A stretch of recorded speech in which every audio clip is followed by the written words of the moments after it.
Stop waiting for your baby to cry before you start guessing what they need. Because if you're waiting for the tears, you're already late to the conversation. Did you know that nearly 80% of American parents report feeling completely overwhelmed by their infants crying in the first 3 months? It's a universal struggle from the high-rises of Manhattan to the suburbs of Chicago.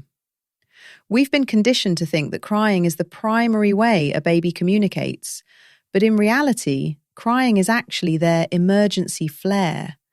It's what they do when their earlier, quieter messages have been ignored. Welcome to the Parenting Decoded podcast. I'm so glad you're here. Today, we are diving deep into the secret language of infants. We're going to explore 5 critical messages your baby is sending you right now without uttering a single sound. Understanding these cues won't just stop the crying, it will build a foundation of trust that lasts a lifetime. Imagine being able to walk into a nursery in a quiet home in Los Angeles and knowing exactly why your little one is squirming, even before they make a peep. Let's get started. Message number 1 is the early hunger cue. This is perhaps the most misunderstood signal in the American household. Most of us think that if the baby isn't screaming, they aren't hungry yet. But let me tell you about Sarah. Sarah is a first-time mum living in a busy neighborhood in Chicago. One afternoon, she was sitting in a local coffee shop, her 3-week-old son Leo asleep in the carrier. Sarah was waiting for the big cry to know it was time to feed him. But Leo was actually talking to her for 20 minutes before that. He started by licking his lips. Then he began rooting. That's when a baby turns their head from side to side, looking for a breast or a bottle. Next came the hand-to-mouth action. If you see your baby sucking on their fingers or even their whole fist, that isn't just them discovering their hands. In the context of a feeding schedule, that is a clear, polite request for a meal. Scientists at major American pediatric centers have shown that when a parent responds to these low-arousal cues, the baby remains calm during the feeding. This leads to better latching and less swallowed air, which means less gas later. If Sarah had noticed Leo's lip smacking while she was still ordering her latte, she could have found a quiet corner and fed him peacefully. Instead, by the time she noticed, Leo was in a full-blown hunger meltdown, making the feeding stressful for both of them. Moving on to message number 2. I'm reaching my limit, also known as the sleepy signal. In our fast-paced American culture, we often push our kids to stay awake just a little longer, maybe to finish a grocery run or wait for Dad to get home from work in Seattle. But babies have a very narrow sleep window. If you miss it, you enter the overtired zone, and that is a dark place to be. The cues for tiredness are often mistaken for boredom or even hunger. First, look at their eyes. A tired baby will often have a glazed look. It's like they're staring through you, not at you. They might rub their eyes or tug at their ears. In older infants, this is often confused with an ear infection, but more often than not, it's just a sign that their nervous system is shutting down for the day. Take the story of Mike and his daughter Maya. Mike noticed that every evening around 6 p.m. in their home in Austin, Maya would start getting hyper. She would kick her legs and flail her arms. Mike thought she was excited to play.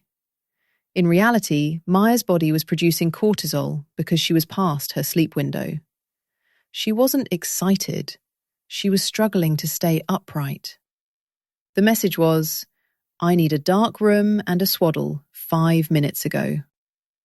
By learning to spot that glazed look early, Mike was able to move bedtime up by 30 minutes, and the evening witching hour virtually disappeared. Message number 3 is a big one for the modern parent. I am overstimulated. We live in a world of more. More toys, more screens, more Baby Shark on repeat. For a newborn, even a trip to a Target in the suburbs can be an absolute sensory assault. the lights, the beeping registers, the strangers leaning into the stroller. It's a lot. When a baby is overstimulated, they send a very specific non-verbal message. They disengage. They will literally turn their head away from you. This is called gaze aversion. It's their way of saying, I need a break from this input. I remember a family gathering in a loud house in Philadelphia. There were about 15 relatives all trying to get the baby's attention. The baby started arching his back and looking at the ceiling. The relatives thought he was being silly. Actually, he was desperately trying to reduce the amount of visual and auditory information hitting his brain. Arching the back is a way to create physical distance. If you see your baby doing this, the best thing you can do is take them to a quiet, dim room. Don't try to entertain them out of it. They don't need a rattle. They need silence. Now, let's talk about a happy message. Message number 4. I am ready to engage. This is the golden hour of parenting. This is when the brain is most receptive to learning and bonding. In the developmental psychology world, we call this the quiet alert state. Imagine a sunny morning in a New York City apartment. The city is buzzing outside, but inside, your baby is lying on the playmat. Their eyes are wide and bright. Their movements are smooth, not jerky. They might reach out toward your face or make small cooing sounds. This is the go signal. This is the perfect time to read that board book, sing a song, or practice tummy time. Many American parents feel they need to be performing for their baby all day long, but if you try to engage when the baby is sending message number 2, tired, or message number 3, overstimulated, you're just going to frustrate them. By waiting for the quiet alert cues, you make your interactions much more effective. It's about quality, not quantity. When your baby looks at you and mimics your facial expressions, they are saying, I'm here, I'm ready, teach me about the world. Finally, message number 5 is one that causes a lot of late-night anxiety. I have physical discomfort. This is usually gas or a need for a diaper change, but it has a very specific body language signature. Have you ever noticed your baby pulling their knees up toward their chest? Or perhaps they are grunting and turning red in the face. This is almost always a sign of lower GI distress, essentially a tummy ache. In the United States, we spend millions of dollars on gripe water and anti-gas drops, but often the baby is telling us exactly what they need through their movement. If they are pulling their legs up, they are trying to manually compress their abdomen to move gas through. A great story comes from a mum named Elena in Miami. Her son would cry inconsolably every night at 10 p.m. She thought it was colic. But then she noticed he always did this cycling motion with his legs right before the screaming started. She started doing bicycle legs with him and gentle tummy massages the moment she saw the leg-pulling cue. She was able to help him pass the gas before it became painful enough to cause a crying fit. The message wasn't, I'm a difficult baby. The message was, my tummy is tight, please help me move this air. Understanding these 5 messages, hunger, tiredness, overstimulation, engagement, and discomfort, changes the entire dynamic of your home. It moves you from a reactive state, where you're always putting out fires, to a proactive state, where you're a partner to your child. Think about the impact this has on the baby's developing brain. When a child sends a subtle signal, like a gaze aversion, and the parent responds by giving them space, the baby learns that their voice matters. Even without words, they are being heard. This builds secure attachment, which is a fancy way of saying they feel safe in the world. Research from institutions like Harvard's Center on the Developing Child shows that these serve and return interactions are the literal building blocks of brain architecture. Every time you decode a cue, you're building a smarter, calmer, and more confident human being.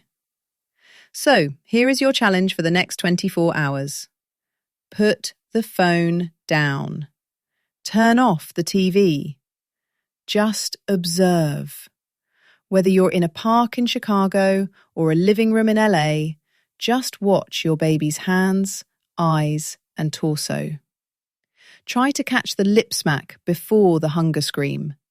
Try to catch the glazed look before the sleep meltdown. You might be surprised at how much your baby has been trying to tell you all this time. Parenting is the hardest job you'll ever love, but it gets a whole lot easier when you speak the language. If this episode helped you feel a little more confident today, please share it with another parent who might be struggling with the "why is my baby crying" mystery. Don't forget to subscribe to Parenting Decoded for more deep dives into the science of raising happy humans. You're doing a great job, even on the days it doesn't feel like it. Every effort you make to understand your little one is a win. We'll be back next week to talk about the toddler transition and how to handle the first no. Until then, keep listening, keep observing, and enjoy those quiet moments of connection. This is Parenting Decoded, signing off from the heart of the USA. Take care of yourselves and take care of your little ones.